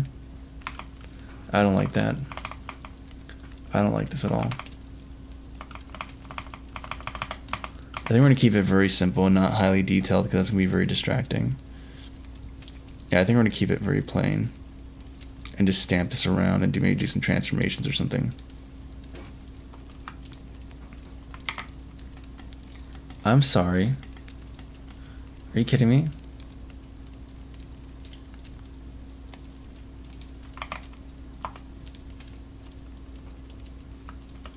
Oh, are you kidding me, dude? What is going on?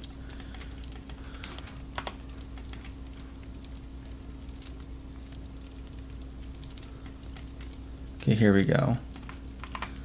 Then I can do this. I can stamp it. We could change this to be aligned from destination. I could do this and this. I wish I had a way to rotate this though.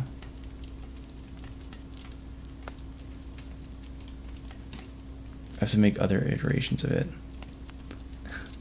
before it starts feeling super samey. Let's make another iteration of it. Fill it in, fill it in, fill it in, fill it in, fill it in, fill it in.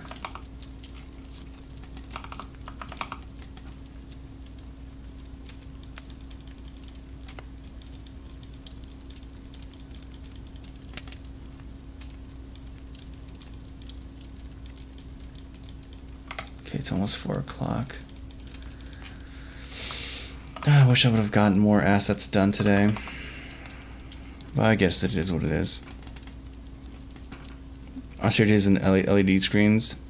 Oh yeah, that's part of it. But that's like a real physical phenomenon that's going on. Because like the CRT screens blend colors in a way that doesn't happen on LED or LCD screens. So it's like objectively looks better.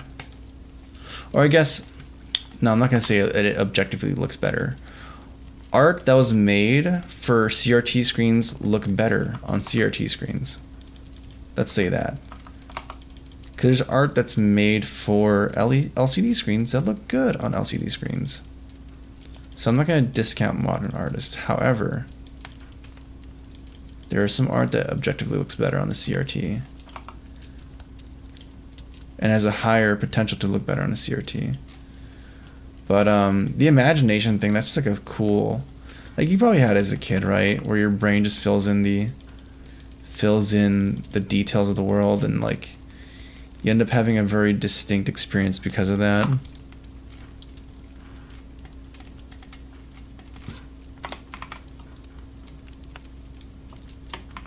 There's something very fun about doing that.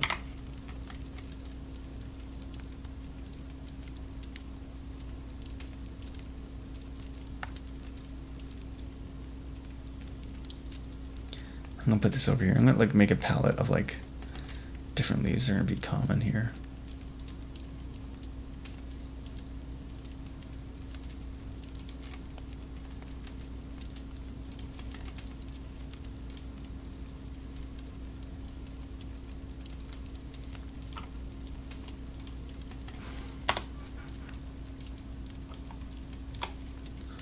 Oh my freaking goodness. I hate how Aseprite handles. There's very little things I actually hate about Aseprite. I hate how it handles selection on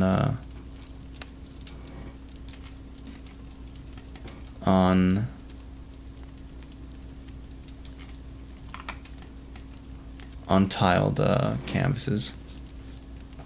Yeah, it's getting pretty late.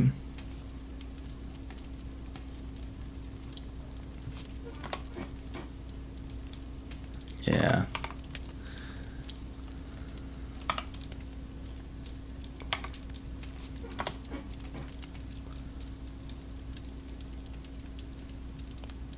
Are you kidding me? No. You're not gonna do this to me.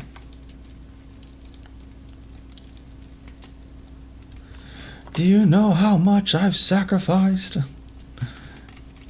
You can't do this to me. You know, I did like this. This makes me so angry. The fact that I can't just translate it across like that, it's freaking ridiculous. And pasting is like all sorts of stupid.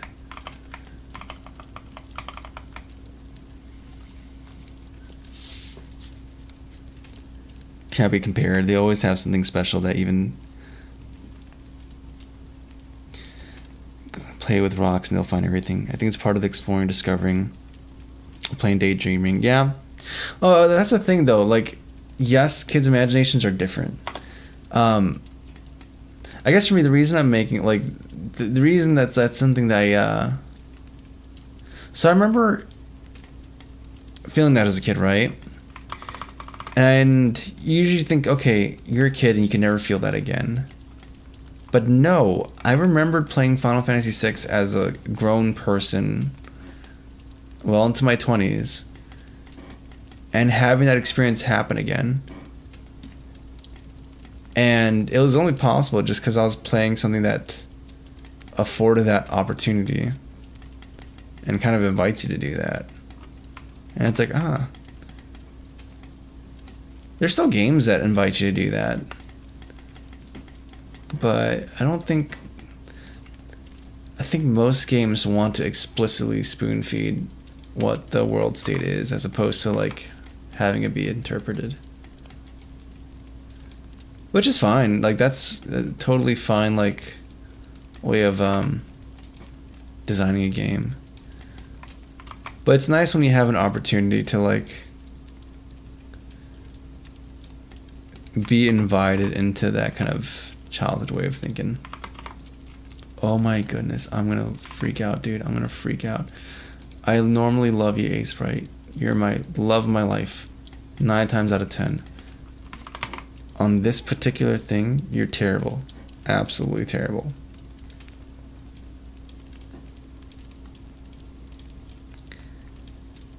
Sorry to say it. It's just facts.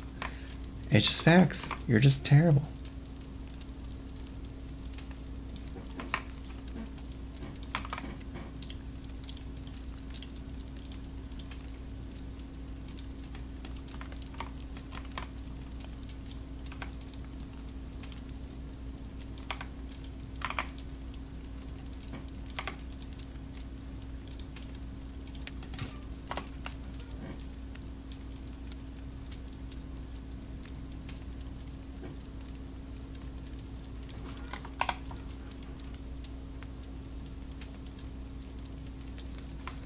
Yeah, I'm not sure how good of an idea this is.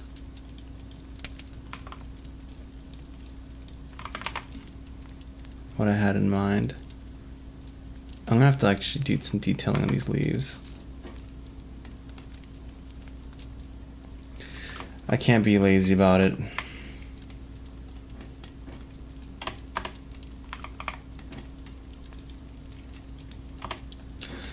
I have to do something here.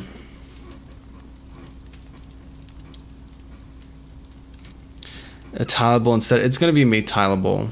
That's the whole part of it, right? But the individual leaves, I wanted to still feel organic. Imagine series like Gravity Falls that are made for a speculation, discovering, or figuring hidden details. That is a more explicit example, but to a minor level, other media like that, just fun. Yeah, that's actually a good. I think that's a good idea. TST.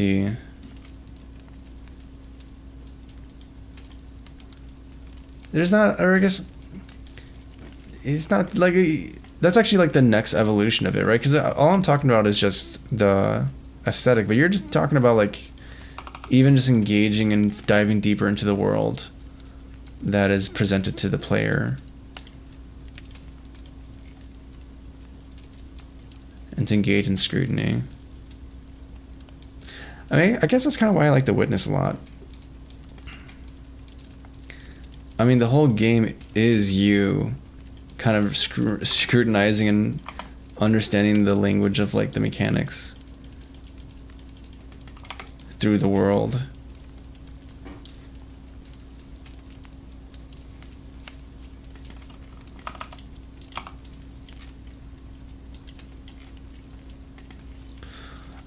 There's like a whole talk about the secret of Psalm. I think Psalm 46.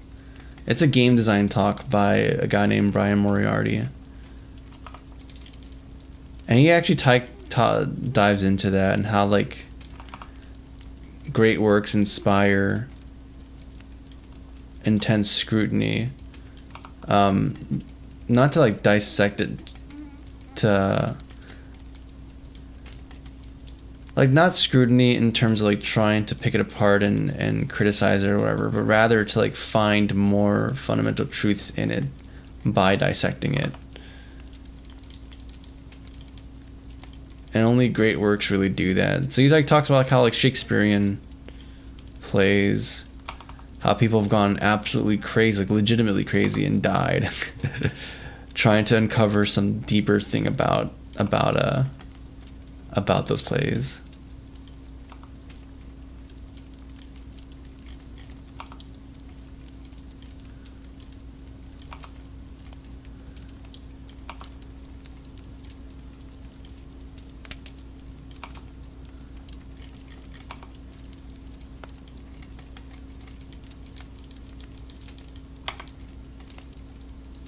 Am I going to do this for real?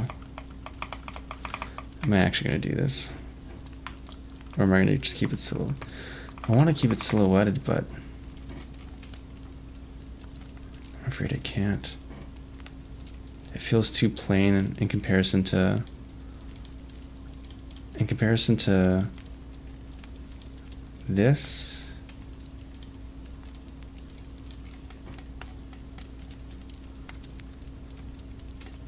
Maybe it'll be fine. I don't know.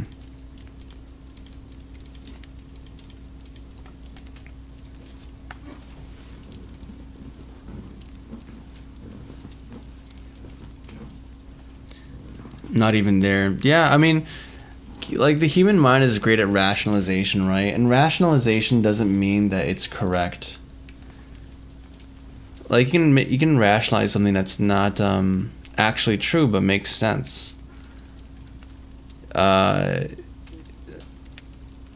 Like, for example, you know, maybe your wife is late arriving home and she didn't notify you. Well, you can come up with a bunch of rational guesses as to why that is.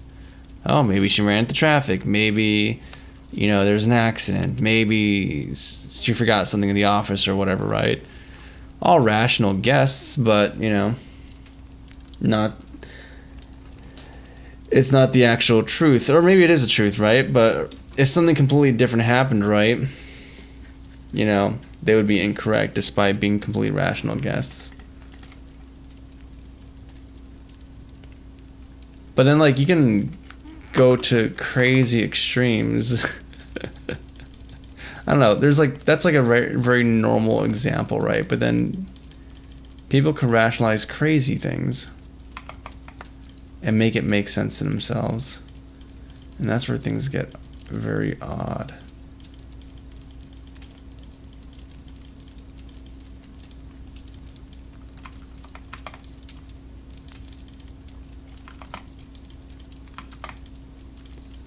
But I think that's the thing about, that's kind of a responsibility of, like, designers' intent, right? Like, yeah, people can and will go crazy analyzing stuff beyond where their meaning actually lies. But then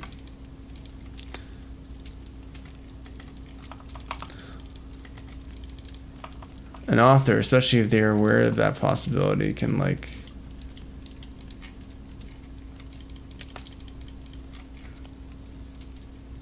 be clear in their intent of their work.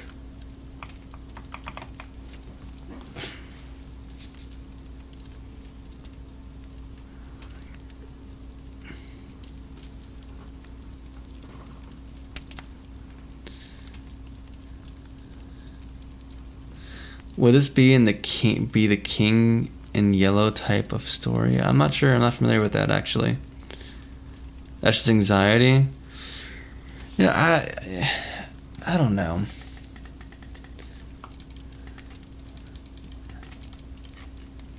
But yeah, a lot of oddities. All right, I'm gonna call this here for today. Thank you guys for watching. Thanks for being with me as I get some work done in this. I think this level is not done, but at least you get a little look as to what is involved in getting one level done, or at least some of the work required to finish a level. And we're getting closer to release, guys. Ever closer to release. I think we could totally get it done in June and have it out before I get to go on vacation.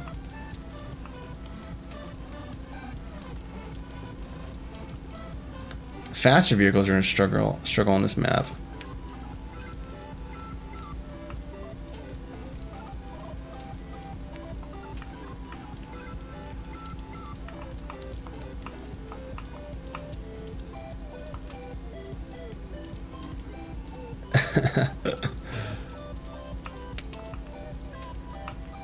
Yeah, I'm super happy with it though. I need to adjust timings though.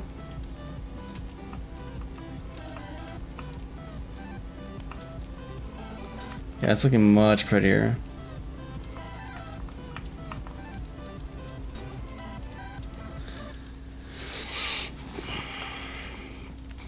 Thank you, CK.